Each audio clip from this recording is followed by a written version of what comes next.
Hello guys, ayan, welcome back ulit sa aking channel. For today's video guys, ay i-share ko sa inyo yung pagkuha ko ng permit. So ngayon, January ay permit day na naman. So ito ay last week ko pa naman nakuha, ngayon ko lang maia-upload. So na, ayan, maigi na lang. At tapos na tayo sa pagkuha ng permit. So ayan, i-share ko sa inyo kung magkano ba ang aking kabayaran, ang aking babayaran na permit. At paano ba kumuha ng permit dito sa palengke. So, sa mga hindi po nakakaalam, ang pwesto ko po ay mismong sa palengke dito sa amin sa Batangas. Ayan, sa Laurel, Batangas. So, nakakailang permit. Siguro, nakadalawang permit na ako. Tatlong permit na ako dito. Simula nang ako'y lumipat. So, ayan. Ipapakita ko sa inyo guys yung pagkuha ko ng permit. So, ayan. Keep on watching. Flex ko nun sa inyo yung aking ahente ng Marlboro. So, ang aga niyang dumating. Hindi pa naman ako nakapag-ready ng pambayad sa kanya at i-transfer ko pa sa bangko kasi nga ginamit ko sa GCash. So, ang gagamitin ko muna ngayong pambayad ay yung aking pambayad sa permit. So, ayan yung ahente ko ng Marlboro at yan ang aking kukuhanin. Marlboro Red, ayan mga Chester.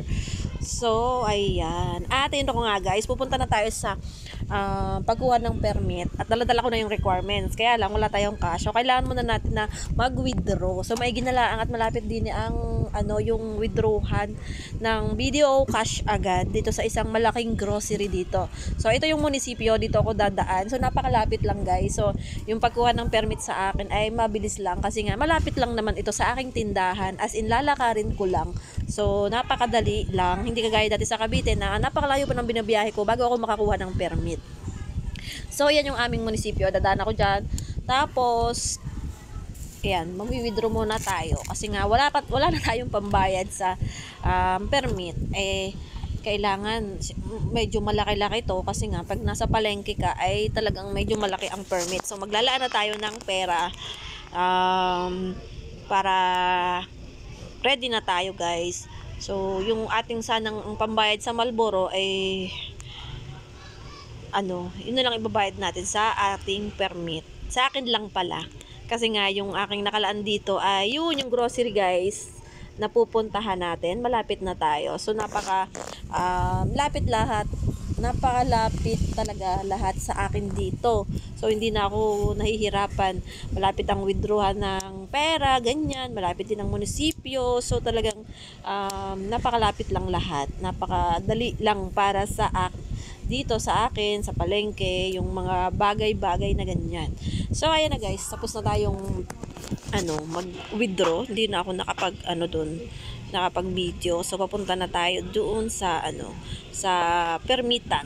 So, ayan guys, malapit na tayo ulit sa munisipyo. Bumalik lang tayo at pupunta na tayo doon sa kukuhanan natin ng permit. So, napakabilis lang sa akin dito kasi sa ilalim lang naman. Sa ilalim lang yung kuhanan ng permit at hindi rin gaanong mahaba pa ang pila. Syempre, ang mga tao ay nag-iipon pa ng kanilang pangkuha ng permit. So, ako ito nga, dumating yung time na pagkuha na ng permit ay nag-iipon na ako. Nagtatabi-tabi na ako. So, yun lang guys ang diskarte para makakuha agad tayo ng permit sa January ng mas maaga kasi mas mura daw pag maaga. At mas madali kasi nga, konti lang ang pila. Kailangan maagap ka ng pagkuha din eh. So, ayan na ang aking kukuhanan ng permit. Hindi na ako makakapag-video dito guys. Ayan, business one-stop shop. So, ayan na nga, ang bilis. Galing na ako doon sa loob at ang bilis lang. Kinuha lang yung aking mga requirements at yan na, nandun ako sa fire. So, tapos na, malapit nang matapos. So, ayan na guys, tapos na akong kumuha ng permit. Ang bilis lang, no?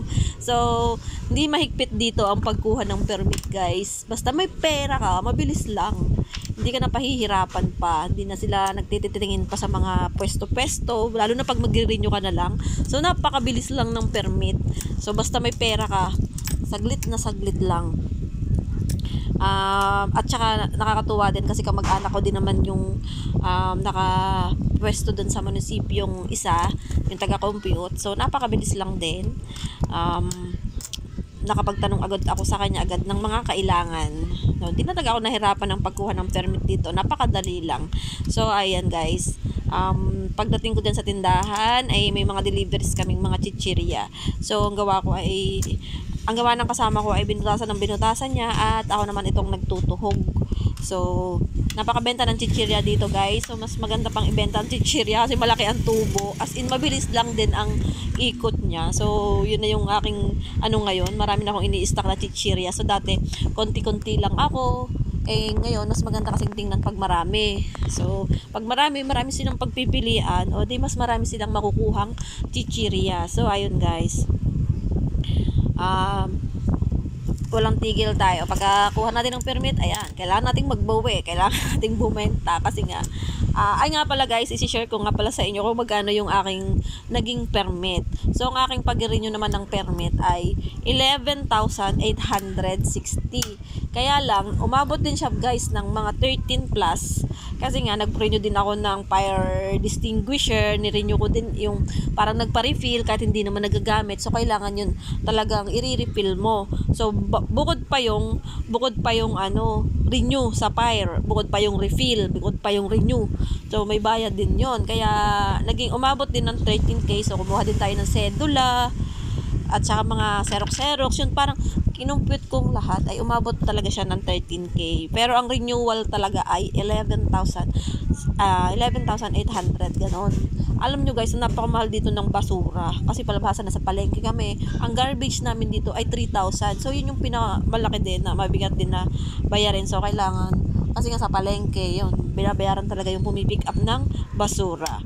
So yun, ang start na lang talaga ay magtabi-tabi, mag-ipon ng pangkuha ng permit para hindi nabibigla sa kuhanan. Kasi malaking bagay din yung 13,000. Marami ng paninda yun mga kasari, di ba? So, yun talaga. Pero kailangan naman natin na talagang kumuha ng ganyan at talagang responsibilidad nating mga business owner na mag-permit para maganda yung ating business, hindi tayo illegal.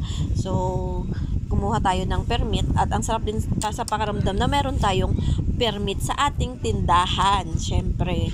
So, ayan na guys, ang ating mga chichirya pa more. So, napakadami, napakagandang tingnan, parang nakakaakit sa mga customer. Sa akin. So, talagang pinanindigan ko na yung sinasabit yung aking mga chichirya para magandang tingnan sa ating customer.